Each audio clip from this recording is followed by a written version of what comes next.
Hi friends, welcome back to സുവൂസ് kitchen. ഇന്ന് നമ്മൾ ചെയ്യുന്നത് ഒരു സ്പെഷ്യൽ ബിരിയാണി റെസിപ്പിയാണ് കേട്ടോ. അതായത് തരി ബിരിയാണി, തലശ്ശേരി സ്പെഷ്യൽ തരി ബിരിയാണിയുടെ റെസിപ്പിയാണ് നമ്മൾ ഇന്നിവിടെ ഷെയർ ചെയ്യുന്നത്. അപ്പോൾ ഈ റെസിപ്പിയിലേക്ക് കടക്കുന്നതിന് മുന്നായിട്ട് നിങ്ങൾക്ക് എൻ്റെ വീഡിയോ ഇഷ്ടപ്പെടുകയാണെങ്കിൽ ലൈക്ക് ചെയ്യാനും സബ്സ്ക്രൈബ് ചെയ്യാനും മറക്കരുത് കേട്ടോ. അപ്പം നമ്മളുടെ ഈ ഒരു സ്പെഷ്യൽ റെസിപ്പി എങ്ങനെയാണ് ഉണ്ടാക്കുന്നതെന്ന് നോക്കാം.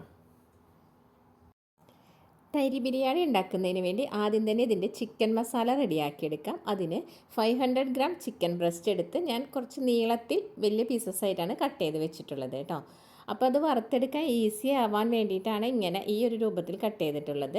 ഇതിലേക്ക് 1 ടീസ്പൂൺ നോർമൽ മുളക് പൊടിയും 1 ടീസ്പൂൺ തന്നെ കാശ്മീരി ചില്ലി പൗഡറും പിന്നെ 1/2 ടീസ്പൂൺ മഞ്ഞൾപ്പൊടിയും ആവശ്യത്തിനുള്ള ഉപ്പും കൂടെ ചേർത്ത് കൊടുക്കുക. ശേഷം ഒരു പകുതി ചെറുനാരങ്ങയുടെ പീസ് എടുത്ത് അതിൻ്റെ നീരും കൂടെ പിഴിഞ്ഞൊഴിച്ച് കൊടുക്കുക കേട്ടോ. ഇനി നമുക്കിത് കൈവച്ച് തന്നെ നന്നായിട്ടൊന്ന് മിക്സ് ചെയ്ത് കൊടുക്കാം കേട്ടോ. കൈവച്ച് ചെയ്യുന്നതായിരിക്കും കൂടുതൽ നല്ലത്. എന്നിട്ടൊരു 20 മിനിറ്റ്സ് ഒന്ന് മാരിനേഷൻ നന്നായിട്ട് പിടിക്കാൻ വേണ്ടി മാറ്റി വയ്ക്കാം. ഇപ്പോൾ ഇവിടെ ഒരു 20 മിനിറ്റ്സ് കഴിഞ്ഞിട്ടുണ്ട്. ഇനി നമുക്കിതൊന്ന് ഷാലോ ഫ്രൈ ചെയ്തെടുക്കാം. അതിനുവേണ്ടി ഒരു പാൻ അടുപ്പിൽ വെച്ച് ചൂടായപ്പോൾ അതിലേക്ക് കുറച്ച് വെളിച്ചെണ്ണ ഒഴിച്ചിട്ട് നമ്മൾ മാരിനേറ്റ് ചെയ്ത് വെച്ച ചിക്കനെല്ലാം അതിലേക്ക് പറക്കി വെച്ച് കൊടുക്കുകയാണ്. അപ്പോൾ ഇങ്ങനെ ഷാലോ ഫ്രൈ ചെയ്തെടുക്കാൻ നിർബന്ധമില്ല കേട്ടോ. ഇങ്ങനെ ചെയ്തതിന് ശേഷം നമ്മളിതിൻ്റെ മസാലകളൊക്കെ ചേർത്ത് ഒന്ന് വേവിച്ചെടുക്കുന്നുണ്ട്. അപ്പോൾ കൂടുതൽ ഹെൽത്ത് കോൺഷ്യസ് ആയി ചിന്തിക്കുന്നവരിങ്ങനെ ഫ്രൈ ചെയ്യുന്നതൊന്നും ഇഷ്ടമില്ലെങ്കിൽ നിങ്ങൾ അത് മാത്രം ചെയ്താൽ മതിയാവും. ഇങ്ങനെ ഷാലോ ഫ്രൈ ചെയ്യേണ്ട. പക്ഷേ ഇങ്ങനെ ചെയ്തെടുക്കുമ്പോഴാണ് ഈ റെസിപ്പിക്ക് കൂടുതൽ ടേസ്റ്റ് ഉള്ളതായിട്ട് എനിക്ക് തോന്നിയത് കേട്ടോ. അതുകൊണ്ട് ഞാനിപ്പോൾ ഇങ്ങനെ ചെറുതായിട്ടൊന്ന് ഫ്രൈ ചെയ്തെടുത്തിട്ടാണ് ഈ ഒരു റെസിപ്പി തയ്യാറാക്കുന്നത്. ഇപ്പം നമ്മളിവിടെ ഇതൊന്ന് തിരിച്ചും മറിച്ചൊക്കെ ഇട്ടൊന്ന് ഫ്രൈ ആക്കി എടുത്തിട്ടുണ്ട്. അതങ്ങ് ഒരുപാട് ഡീപ്പ് ഫ്രൈ ആക്കി ഹാർഡായി പോകരുത് കേട്ടോ. ഈ മീറ്റ് ഇങ്ങനെ സോഫ്റ്റായി നിൽക്കുന്ന സമയത്ത് തന്നെ നമുക്ക് ഈ പാത്രത്തിൽ നിന്ന് ഇതൊന്ന് മാറ്റി കൊടുക്കാം. അപ്പോൾ ഇത്ര തന്നെ മതിയാവുകയെ, ഒരുപാട് ഹാർഡായി പോകരുത്. അപ്പോൾ അതിൻ്റെ ടേസ്റ്റിന് വ്യത്യാസം വരും. അപ്പോൾ ഞാനിതൊന്ന് മാറ്റി കൊടുക്കുകയാണ് കേട്ടോ. ആ ചിക്കനൊക്കെ മാറ്റി കൊടുത്തതിന് ശേഷം ഞാൻ ആ സെയിം പാനിലേക്ക് തന്നെ കുറച്ചുകൂടെ വെളിച്ചെണ്ണ ഒഴിച്ചു കൊടുക്കുകയാണ്. എന്നിട്ട് അതിലേക്ക് കുറച്ച് വേപ്പില ചേർത്ത് കൊടുക്കുക. ഇതിനോടൊപ്പം 2 വലിയ സവോള കുഞ്ഞായിട്ട് അരിഞ്ഞതും കൂടെ ചേർത്ത് കൊടുക്കുക കേട്ടോ. ചെറിയ സവോളയാണെങ്കിൽ 3 എണ്ണം എടുക്കുക. എന്നിട്ട് ഇത് നന്നായിട്ട് തന്നെ വഴറ്റിയെടുക്കുക കേട്ടോ. അതൊരു ഗോൾഡൻ കളറിലേക്ക് വരുന്നത് വരയ്ക്കും ഒന്ന് നന്നായിട്ട് വഴറ്റി കൊടുക്കാം. ആ സവോളയൊക്കെ വഴറ്റിയെടുക്കുന്ന സമയം കൊണ്ട് നമുക്ക് ഈ വറുത്തെടുത്ത ചിക്കൻ ഇതുപോലെ സിസർ വെച്ച് കുഞ്ഞു പീസസ് ആയിട്ടൊന്ന് കട്ട് ചെയ്തെടുക്കാം. ഈ റെസിപ്പിക്ക് ഇങ്ങനെ ചെറിയ പീസസ് ആയിട്ട് ചിക്കൻ എടുക്കുന്നതാണ് കൂടുതൽ നല്ലത് കേട്ടോ. ഇപ്പോൾ നമ്മളുടെ സവോളയൊക്കെ നല്ലൊരു ഗോൾഡൻ കളറിലേക്ക് വന്നിട്ടുണ്ട്. ഇത് ഇന്ത്യൻ സവോള അല്ലാത്തത് കൊണ്ടാണ് കേട്ടോ ഈ ഒരു കളറിലിരിക്കുന്നത്. അപ്പോൾ സവോള നന്നായിട്ട് വഴറ്റിയെടുത്തതിന് ശേഷം നമ്മൾ ഇതിലേക്ക് 1 ടീസ്പൂൺ ജിഞ്ചർ ഗാർലിക് പേസ്റ്റും കൂടെ ചേർത്ത് ഒന്നുകൂടെ ഒന്ന് വഴറ്റി കൊടുക്കാം.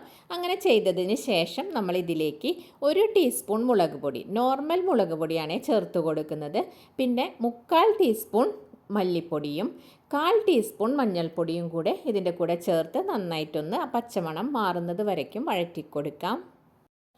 ഇനി നമുക്കിതിലേക്ക് ചെറുതായിട്ട് അരിഞ്ഞെടുത്ത ഒരു വലിയ തക്കാളിയാണ് ചേർത്ത് കൊടുക്കുന്നത്. ചെറുതാണെങ്കിൽ 2 എണ്ണം എടുക്കുക കേട്ടോ. അതും കൂടെ ചേർത്ത് ഒന്ന് നന്നായിട്ട് ഇതൊന്ന് മിക്സ് ചെയ്ത് കൊടുക്കുക. ഇതിനോടൊപ്പം ഒരു 4 പച്ചമുളകും കൂടെ ചേർത്ത് കൊടുക്കുക കേട്ടോ. അതും കൂടി മിക്സ് ചെയ്തതിന് ശേഷം ഇതുപോലെ അങ്ങ് തട്ടിപ്പൊത്തി വെച്ച് നമുക്ക് ഒരു മൂടി വെച്ച് ഇതൊന്ന് അടച്ച് വെച്ച് ഒരു 5 മിനിറ്റ് നേരം വേവിച്ചെടുക്കാം. അപ്പോൾ പെട്ടെന്ന് തന്നെ ഈ തക്കാളിയൊക്കെ നമുക്ക് വാടിക്കിട്ടുവേ. ഇപ്പോൾ ഇവിടെ ഒരു 5 മിനിറ്റ് കഴിഞ്ഞിട്ടുണ്ട്. ഇപ്പോൾ നമ്മളുടെ തക്കാളിയൊക്കെ നന്നായിട്ട് വെന്ത് വന്നിട്ടുണ്ട് കേട്ടോ. അപ്പോൾ ഇതുപോലെ നമ്മൾ അടച്ച് വെച്ച് വേവിക്കുകയാണെങ്കിൽ കുറച്ച് സമയം ഇങ്ങനെ ഇളക്കി നിന്ന് വേവിച്ച് അത് വഴറ്റിയെടുക്കുന്നതിനേക്കാൾ കുറച്ചും കൂടി എളുപ്പമാണ്. അപ്പോൾ ഈ വഴറ്റിയെടുത്ത തക്കാളിയുടെ ഈ മിക്സിലേക്ക് നമ്മൾ അരിഞ്ഞു വെച്ച ചിക്കനും കൂടെ ചേർത്ത് നന്നായിട്ടൊന്ന് മിക്സ് ചെയ്ത് കൊടുക്കുക കേട്ടോ. ആ ചിക്കൻ്റെ എല്ലാ വശത്തേക്ക് മസാല വരുന്നത് പോലെ നന്നായിട്ടൊന്ന് മിക്സ് ചെയ്ത് കൊടുക്കുക. അതിന് ശേഷം നമ്മളിനി ഇതിലേക്ക് ചേർത്ത് കൊടുക്കുന്നത് 1 ടീസ്പൂൺ ഗരം മസാല പൗഡറാണ്. 1 ടീസ്പൂൺ ഗരം മസാല പൗഡറും കൂടെ ചേർത്ത് ഇത് നന്നായിട്ടൊന്ന് മിക്സ് ചെയ്ത് കൊടുക്കുക. നമ്മളപ്പോൾ ഗരം മസാല പൗഡറും കൂടെ ചേർത്ത് മിക്സ് ചെയ്തതിന് ശേഷം ഇതിലേക്ക് 1 കപ്പ് തിളച്ചുകൊണ്ടിരിക്കുന്ന വെള്ളം ഒഴിച്ചു കൊടുക്കുക. എന്നിട്ട് നന്നായിട്ട് മിക്സ് ചെയ്തതിന് ശേഷം അടച്ച് വെച്ച് വേവിക്കുക കേട്ടോ. അപ്പോഴിത് ചിക്കനിലേക്ക് മസാലയൊക്കെ നന്നായിട്ട് പിടിക്കുകയുള്ളൂ. നേരെ മറിച്ച് നമ്മൾ ഷാലോ ഫ്രൈ ചെയ്യാണ്ട് ഡയറക്റ്റ് ചേർത്ത് കൊടുക്കുകയാണെങ്കിൽ ചെറിയ പീസസ് ആയിട്ട് ചിക്കൻ കട്ട് ചെയ്തിട്ട് ഈ സമയത്ത് ഇട്ട് കൊടുക്കുക. എന്നിട്ട് അടച്ച് വെച്ച് ഒരു 10 മിനിറ്റ് നേരം വേവിച്ചെടുത്താൽ മതിയാവും കേട്ടോ. അങ്ങനെയും ചെയ്തെടുക്കാം. പക്ഷേ ഫ്രൈ ചെയ്തെടുത്ത് ചെയ്യുന്നതിന് കുറച്ചും കൂടെ കൂടുതൽ ടേസ്റ്റ് ഉണ്ടാവേ. ഇനി നമുക്കിതൊരു 5 മിനിറ്റ് നേരം അടച്ച് വെച്ചൊന്ന് വേവിച്ചെടുക്കാം. ഇപ്പോൾ ഇവിടെ ഒരു 5 മിനിറ്റ് കഴിഞ്ഞപ്പോൾ നമ്മളതിൻ്റെ മൂടിയൊന്ന് ഓപ്പൺ ചെയ്ത് നോക്കുകയാണ് കേട്ടോ. അപ്പോൾ ചിക്കൻ മാരിനേറ്റ് ചെയ്യുമ്പോൾ നമ്മൾ ഉപ്പ് ചേർത്ത് കൊടുത്തിട്ടുണ്ടായിരുന്നു, പക്ഷേ മസാലയിൽ ഉപ്പൊന്നും ചേർത്ത് കൊടുത്തിട്ടുണ്ടായിരുന്നില്ല. അപ്പോൾ ഈ സമയത്ത് ചെക്ക് ചെയ്തിട്ട് ആവശ്യമുണ്ടെങ്കിൽ ഈ സമയത്ത് ഉപ്പ് ചേർത്ത് കൊടുക്കുക കേട്ടോ. കുറച്ച് ചേർത്താൽ മതിയാവും, ഓൾറെഡി ചിക്കനിൽ മാരിനേഷനിൽ ഉണ്ടായിരുന്നല്ലോ. അപ്പോൾ നോക്കിയിട്ട് ആവശ്യത്തിനുള്ള ചേർത്ത് കൊടുക്കുക. എന്നിട്ട് ഒരു 5 മിനിറ്റും കൂടെ നമുക്കിതുപോലെ ഒന്ന് തുറന്ന് വെച്ച് ഒന്ന് ഇളക്കി കൊടുക്കുക കേട്ടോ. ഇതിങ്ങനെ ഇളക്കി കൊടുക്കുന്നതിനോടൊപ്പം നമുക്ക് കുറച്ച് മല്ലിയില അരിഞ്ഞതും കൂടി ഇട്ട് കൊടുക്കാം. മല്ലിയിലയുടെ ഒപ്പം നിങ്ങൾക്ക് പുതിനയിലയുടെ ടേസ്റ്റ് ഇഷ്ടമാണെങ്കിൽ അതും കൂടെ ചേർത്ത് കൊടുക്കുക കേട്ടോ. എന്നിട്ട് നന്നായിട്ട് മിക്സ് ചെയ്ത് കൊടുക്കുക.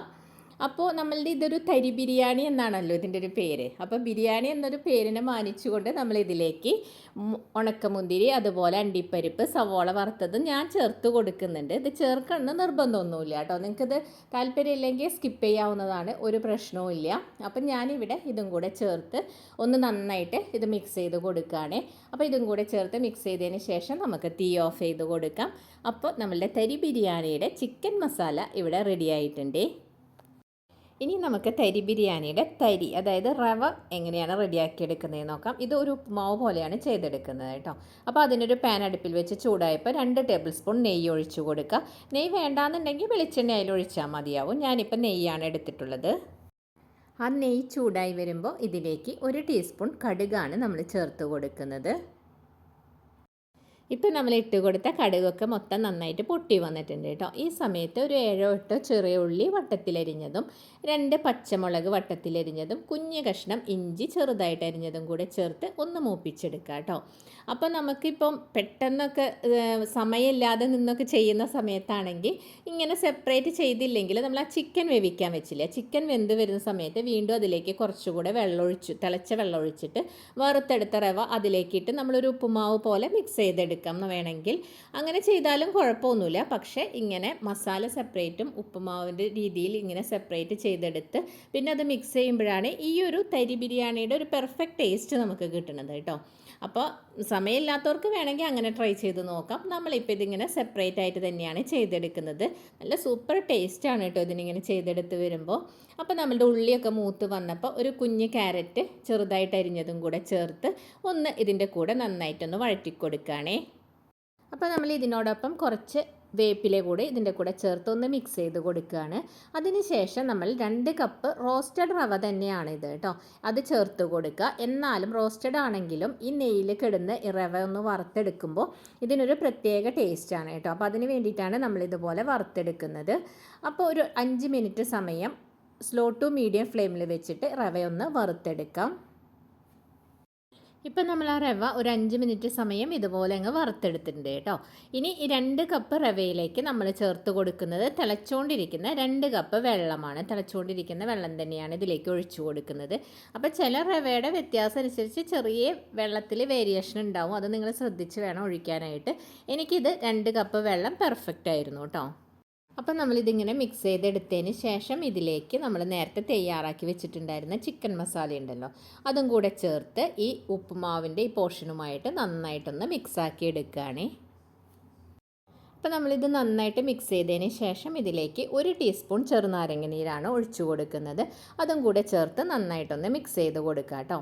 അതിന് ശേഷം നമ്മൾ നേരത്തെ വറുത്ത് വെച്ചിട്ടുണ്ടായിരുന്ന അണ്ടിപ്പരിപ്പ്, മുന്തിരി, അതുപോലെ സവോളയൊക്കെ ഉണ്ടല്ലോ, അത് നിങ്ങൾക്ക് താല്പര്യം ഉണ്ടെങ്കിൽ മാത്രം ചേർത്ത് കൊടുത്താൽ മതി. ഞാനിപ്പോൾ ഇവിടെ അത് ചേർത്ത് കൊടുക്കുന്നുണ്ട്. അപ്പോൾ അത് 3ഉം കൂടെ ചേർത്തതിന് ശേഷം ഇതിലേക്ക് ഞാൻ ചേർത്ത് കൊടുക്കുന്നത് മല്ലിയിലയാണ് കേട്ടോ. നിങ്ങൾക്ക് പുതിനയില താല്പര്യം ഉണ്ടെന്നുണ്ടെങ്കിൽ ഇതിനോടൊപ്പം തന്നെ ചേർത്ത് കൊടുക്കുക. ഞാനിവിടെ മല്ലിയില മാത്രമേ ചേർത്ത് കൊടുക്കുന്നുള്ളൂ. ഇതും കൂടെ ചേർത്ത് നമുക്ക് അടച്ച് വെച്ച് ഒരു 5 മിനിറ്റ് സ്ലോ ടു മീഡിയം ഫ്ലെയിമിൽ ഒന്ന് ദം ചെയ്യുന്ന പോലെ എടുക്കാം കേട്ടോ. അപ്പോൾ അതിൻ്റെ ഫ്ലേവറൊക്കെ നന്നായിട്ട് ബൈൻഡായി വരുവേ. അപ്പോൾ ഒരു 5 മിനിറ്റ് കഴിഞ്ഞപ്പോൾ നമ്മളിപ്പോൾ ഒന്ന് ഓപ്പൺ ചെയ്ത് നോക്കുകയാണ് കേട്ടോ. അപ്പോൾ ഇതൊട്ടും കുഴഞ്ഞൊന്നും പോയിട്ടില്ല, നല്ല ഉതിർന്ന് തന്നെ വന്നിട്ടുണ്ട്. അപ്പോൾ വളരെ എളുപ്പമാണ് ചെയ്യാനായിട്ടും, അടിപൊളി ടേസ്റ്റാണ് കേട്ടോ. ഡിന്നറിനൊക്കെ ആണെങ്കിൽ വളരെ ആപ്റ്റായിട്ടുള്ള ഒന്നാണ്, ഒരുപാട് ഹെവിയൊന്നുമല്ല, എന്നാൽ ഉണ്ടാക്കാൻ എളുപ്പവുമാണ് ടേസ്റ്റിയുമാണ്. അപ്പോൾ ഇതുപോലൊരു തരി ബിരിയാണി നിങ്ങൾ ഉണ്ടാക്കി നോക്കിയിട്ടില്ലെങ്കിൽ തീർച്ചയായിട്ടും ഒന്ന് ട്രൈ ചെയ്ത് നോക്കണം കേട്ടോ. വീഡിയോ ഇഷ്ടപ്പെടുകയാണെങ്കിൽ ലൈക്ക് ചെയ്യാനും അതുപോലെ തന്നെ സബ്സ്ക്രൈബ് ചെയ്യാനും മറക്കരുത്. അടുത്ത പുതിയൊരു വീഡിയോയുമായി കാണുന്നവരേക്കും ബൈ. താങ്ക്സ് ഫോർ വാച്ചിങ് സൂസ് കിച്ചൺ.